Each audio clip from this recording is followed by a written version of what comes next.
Pygmalion Publishing presents The Dead Don't Worry, a Mind Games novel. Written by Meghan O'Flynn. For my mom. My biggest fan. Chapter 1. Read. The stairs were a gateway to hell, not that you could tell from the outside. Simple enough, the ridged metal treads pinging like bells against his shoes, the cement walls chipped, the paint pockmarked like acne scars, imperfect though not inherently dangerous. But Reed could feel the danger in his bones, smell it in the air, in the metallic tingle on the back of his tongue. Whatever he was walking into was not going to be pretty. Beauty was for artists, not homicide detectives. The darkness at the bottom of the stairwell was thick and foggy, humidity that matched the July air. There were few abandoned buildings in this section of town, but the warehouse on the upper floor had most recently been occupied by a packaging company, wall-to-wall tinder.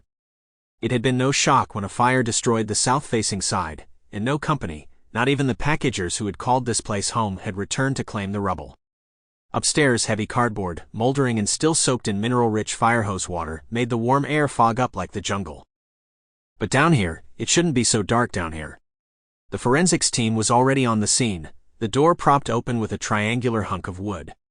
For a split second, Reed imagined that he was in the wrong place, that he had been lured here for some unknown to him reason. A deadly reason. But he could hear the others beyond the dark doorway, the shuffling of shoes, the low murmur of officers' voices, the clinking of instruments. It was a distinctive cacophony that made up a crime scene. The mere presence of a corpse dampened the voices of the living, eating its souls as reliably as rats eating a victim's flesh. God, he hoped there weren't rats. Reed reached the bottom of the stairwell. As if anticipating his presence, a light blinked on somewhere beyond the open door. The sodium glow blared against the wall at his right, then swung away as they adjusted the neck, presumably to focus on the scene and not Reed's burly ass ducking through the opening in his suit and pocket square, always neater than he had to be. Reed needed that neatness like an anchor in a storm. He needed to be physically put together when the rest of the world was a bloody mess.